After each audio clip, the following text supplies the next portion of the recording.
आपल्यासोबत मेलघाटातील ग्रामस्थ आहेत, आपण त्यांची प्रतिक्रिया जाणून घेऊ. काय वाटते तुम्हाला या निवडणुकीमध्ये? लोकसभेची निवडणूक लागलेली आहे आणि अनेक पक्षाचे उमेदवार रिंगणामध्ये आहेत. भारतीय जनता पार्टीकडून नवनीत राणा उभी आहे, प्रहारकडून दिनेश बुक उभे आहेत आणि महाविकास आघाडीकडून बळवंत वानखेडे. आपल्याला विकास करणारा खासदार कसा हवा? हमारा एक ही विचारधारा है कि अभी जो लोकसभा जो चुनाव तो लोकसभा चुनाव में जो सेवा सेवा प्रभाव में सेवा की तरफ अगर जाता है तो जनता उसके साथ है। और अभी जैसा आप लोग कहते हैं नवनीत राणा के विषय पर, तो अभी हमारे और गरीब लोग मनरेगा में काम किया है। अभी तक के कम से कम चौथा महीना हो चुका है। तो खासदार मैडम ने ये विषय को विधानसभा में रखना था, उन्हें वो विषय रखना था। आज हमारे मिलघाट के घोर गरीब जनता आज बेचारा कष्ट करता, मेहनत करता, तो अभी तक के वो लोगों को उनका खाते में आज तक के मनरेगा का 2 रुपए नहीं आए। तो आज अगर लोकसभा को अगर लेके चलते हैं अपन, तो हम सेवा प्रभाव के लिए है।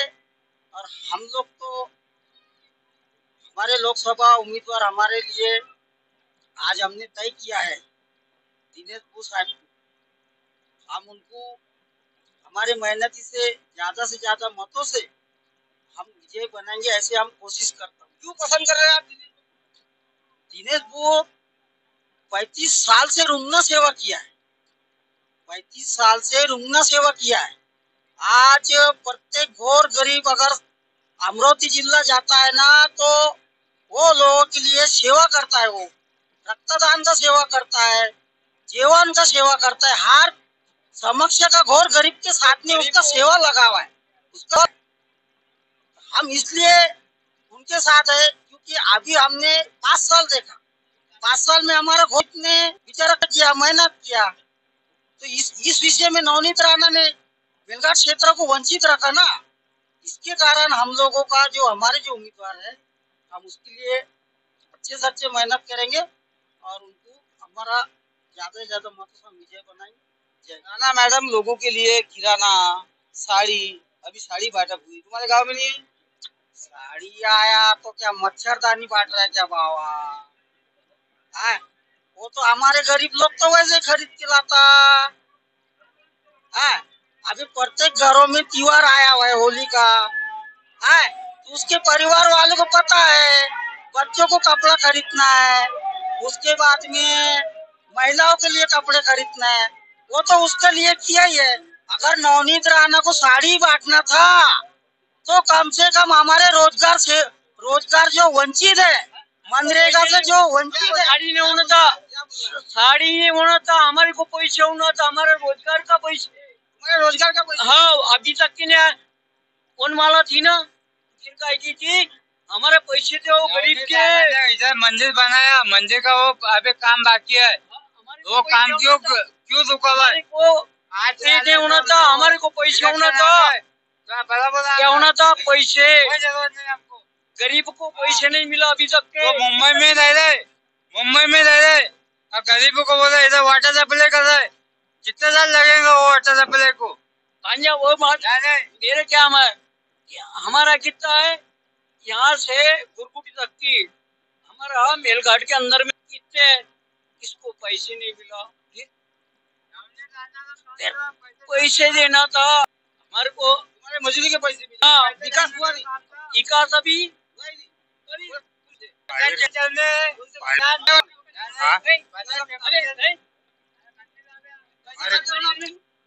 हमारे को विकास करने वाला खासदार हो ना, जो अपना 5 साल अभी तो यहाँ पे आश्वासन दिया, कोई विकास नहीं, कौन सा कोई काम ही नहीं हुआ ना। और इसमें विकास करने के कोई लायक आपने को काम भी नहीं दिखा।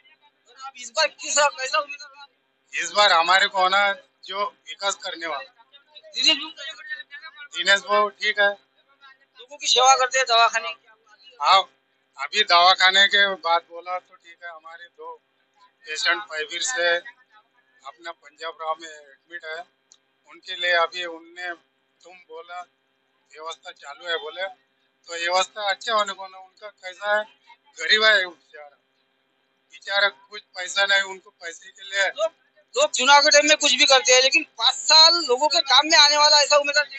हाँ, वो उम्मीदवार तो होना ही चाहिए, क्योंकि अभी इनका आधी राज्य हमारे को काम करने वाला हूँ। काय वाटते तुम्हाला? आम्हाला वाटते की जो कंती काम केला त्याला पैसे नाही भेटला 3 महिन्यापासून, तर त्याला द्या लागते। यावेळेचा खासदार आम्ही पानार सिटी आले। सिटी म्हणजे कोण? हाँ दिनेश भाऊ। आपको क्या लगता है? और क्या और घाट में आवाज चल रही है, काम चल रहा है घाट में विकास और गरीब जनता, ये जनता को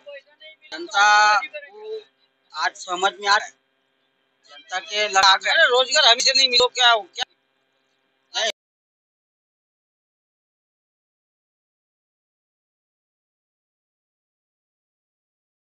आपल्या सोबत धनगर समाजाचे उपाध्यक्ष माजी ईश्वर साहेब जुळलेले आहेत आणि निर्णायक जे निर्णय घेतील, आता नुकतीच त्यांनी सभा लावलेली आहे धनगर समाजाचा मेळावा, त्या संदर्भात आपण त्यांची प्रतिक्रिया जाणून घेऊ आणि जनतेच्या मनातील खासदार कोण हे आपण जाणून घेण्यासाठी आपला प्रोग्राम चालू आहे। अशातच आपल्यासोबत ईश्वर साहेब आहेत, त्यांची प्रतिक्रिया जाणून घेऊ। काय म्हणता आपण? अमरावती जिल्ह्यामध्ये आम्ही धनगर समाजाची मोठा मेळावा लावलेला आहे, सांस्कृतिक भवन दिनांक 18 तारखेला। आणि त्या ठिकाणी धनगर समाजाचे विदर्भाचे माजी आमदार 10 ते 15 वर्ष होते हरिदासजी बचे साहेब, दैनिक मतदारचे दिलीप वेडतकर आणि रुपनर साहेब आमदार पश्चिम महाराष्ट्रामधले, 3च लोक आम्ही बोलावले आहेत आणि निर्णायक मेळावा होणार आहेत। कारण या भाजप सरकारने आमच्या विरोधात काय केलं काय नाही केलं।